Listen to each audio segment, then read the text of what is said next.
I don't care how, but you have to get out and vote. And again, Christians, get out and vote just this time. You won't have to do it anymore. 4 more years, you know what? It'll be fixed. It'll be fine. You won't have to vote anymore, my beautiful Christians. I love you, Christians. I'm a Christian. I love you. Get out. You got to get out and vote. In 4 years, you don't have to vote again. We'll have it fixed so good you're not going to have to vote. Most people who have lived through the end of a democracy did not know they were living through it at the time. That is not rhetorical flourish. It is a central finding of 30 years of research into how democracies actually die. Not with tanks, not with a single moment of obvious collapse, with a series of small, incremental steps, each of which seem survivable in isolation, each of which has a legal justification, each of which is framed as a response to a genuine grievance. Stephen Levitsky and Daniel Ziblatt, professors of government at Harvard, published How Democracies Die in 2018. They identified 4 key indicators of authoritarian behaviour in political leaders. They developed the framework by studying every democratic collapse of the 20th century. And then, in 2025, they watched those indicators appear in the United States in real time. This video applies their framework and the framework of other leading democracy researchers to the documented record in the United States and the United Kingdom, not to tell you what to think, to give you the tools to measure it yourself. So first I'll look at the framework, what authoritarian behaviour looks like. Levitsky and Ziblatt identified 4 key indicators of authoritarian behaviour in political leaders. They called them the litmus test. Here they are. The first indicator is rejection of or weak commitment to democratic rules of the game. What it looks like. Questions the legitimacy of elections, suggests electoral rules should be changed to benefit themselves, refuses to accept election results. Historical examples, Trump's Stop the Steal and refusal to commit to accepting the 2020 results. The next indicator, denial of the legitimacy of political appointments. What it looks like, describes opponents as criminals, traitors or subversives who must not merely be defeated but be destroyed. Historical examples, lock her up, enemy of the people, vermin, poisoning the blood.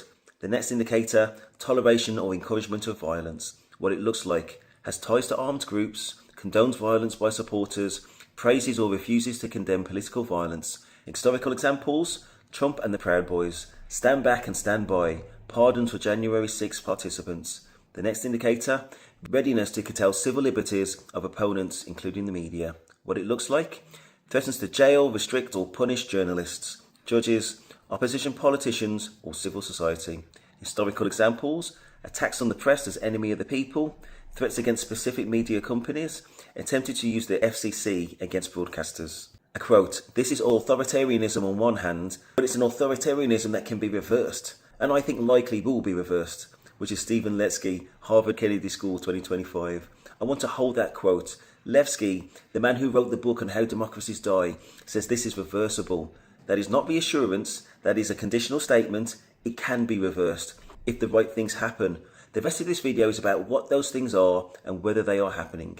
Next, I'll look at the data and what the numbers say. So the metric, the US Democracy Meter Score for 2024, the figure was 79 out of 100. What it means, a mediocre but still solid score, free elections, functioning institutions, independent media. The US Democracy Meter Score in 2025, 57 out of 100, a 28% drop in 1 year. What it means, American democracy is already collapsing, the largest single year decline ever recorded for the US. Next metric, countries now in democratic backsliding, 25% of all nations, including Italy, the UK, the USA. 6 of the new autocratizing countries are in Europe and North America. The next metric is global internet freedom. It's in the 15th consecutive year of decline. What this means, freedom of expression is the most common target of autocratizing leaders over the past 25 years. The next metric, democratic bounce backs that survive 5 years. The figure, 10%. What it means, 9 out of 10 democratic recoveries after authoritarian episodes do not last 5 years. Losing democracy once makes it harder to restore. Let me focus on that last number. 9 out of 10 democratic recoveries do not last 5 years. That is not a reason to give up, but it is a reason to take seriously what is required to be in the 10%. Professor Nick Cheeseman of Birmingham University, speaking to NPR in January 2026, identified a specific failure mode that applies directly to the current moment. He noted that Democrats, the Labour government in the UK, Democrats in the US, could see authoritarian challenges coming and did very little to safeguard democratic institutions in advance. Next, I'll look at the mechanisms, how it actually works. The V-Dem 2026 report summarises the pattern of democratic backsliding as executive aggrandisement, the concentration of power in the executive branch through legal means that appear to have democratic legitimacy. Let me show you what that looks like in practice. The mechanism, politicising civil service and oversight bodies. What that looks like, replacing career officials with political loyalists, removing independent inspectors general, firing officials who provide independent legal advice. The documented example, Trump's second term, mass firings of career civil servants, removal of inspectors generally across multiple agencies, Doge operating outside the normal oversight structures. The next mechanism, intimidating the judiciary.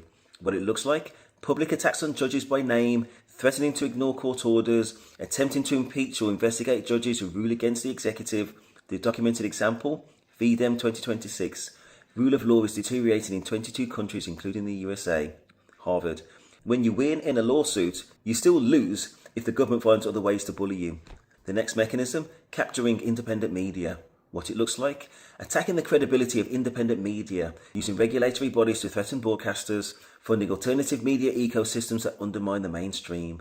Documented example, in the US, FCC threats against broadcasters, and in the UK, sustained campaign against the BBC funded through Marshall Media Empire, which I will cover in a different video.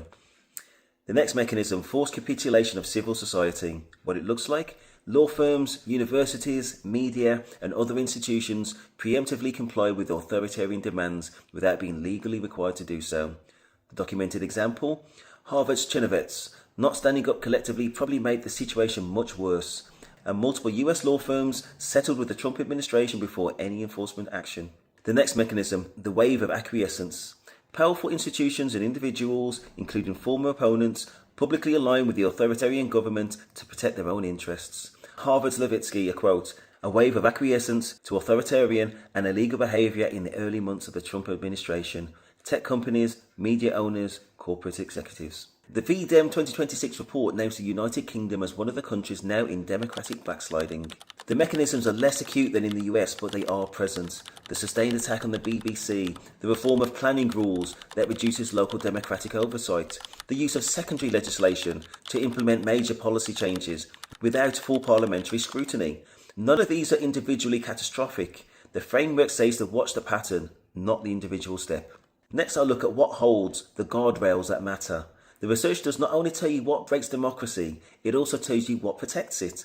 Levitsky and Ziblatt identified these at Harvard in 2025. So the guardrail is independent judiciary. Why it matters? A judiciary that enforces the law against the executive is the primary check on authoritarian aggrandisement. The current status? Things are under pressure but functioning. Courts have ruled against multiple executive actions. The key test, though, is whether rulings are actually enforced. The next guardrail, independent media. Why it matters. In Hungary, Orbán captured independent media. Democracy collapsed faster. In Poland, independent media survived. Democracy held longer. Current status. In the US, mainstream media under severe financial and political pressure. In the UK, BP under sustained attack. New independent media growing but not yet replacing institutional reach. The next guardrail, civil society resistance. Why it matters. Mass protests, organised opposition and institutional refusal to comply with authoritarian demands are the most effective checks. Current status. In the US, significant protest activity in 2025. Some institutions have held the line. The Brookings Democracy Playbook 2025 identifies this as a critical variable. The next guardrail, elite defection. Why it matters? When members of the ruling coalition publicly break, the authoritarian project loses legitimacy. Current status. In the US, it's limited but present. Some Republicans have broken on specific issues. I've actually covered that in another video as well. The next guardrail is electoral integrity. Why it matters. The Century Foundation notes that elections are the only category to hold steady in the US democracy meter so far because elections are state-run, not federally run. The current status, the 2026 midterm elections are identified as a critical test. If election indicators also decline, the US falls further. I'm going to make a projection about the critical tests in 2026. Firstly, whether the 2026 US midterms are free and fair by historical standards. Next, whether any Ukraine peace deal requires Ukraine to cede territory it currently holds. Next, whether the BBC survives the current political and financial pressure intact. Next, whether the European defence spending reaches levels that reduce dependence on American commitment. Next, whether civil society resistance in the US has maintained or grown. This channel will keep watching all of these. They are connected. So in finishing, everything this channel has covered connects here. The war economy that depletes the capacity to resist, the projection pattern that makes the aggressor look like the victim, Christian nationalism that provides the moral framework for authoritarian rule, the great replacement theory that provides the enemy, who funds the noise video that drowns out the evidence, the useful fool video which covers who makes it easier for a foreign power to have influence, the road to Damascus video for those who knew and remained silent, the Supreme Court that makes every other step permanent. None of these things happen in isolation. They are the component parts of a recognisable political project. The academics have named it, the data measures it, the framework describes exactly where it leads. Levitsky says it can be reversed. The research says 9 out of 10 times it is not. The difference is whether the people who understand what is happening act on that understanding, or whether they wait and see if it gets worse before deciding whether it is serious enough to respond to. Democracy does not need you to be an activist, it needs you to be informed, to vote, to support the institutions that protect it, and to refuse to normalise what is not normal. The first step is knowing what you're looking at, and that is what this channel is for. If this video gave you the framework, please like and subscribe, share it. This is the kind of content that the algorithm does not push organically. It needs you to move it. The first hour is the most critical.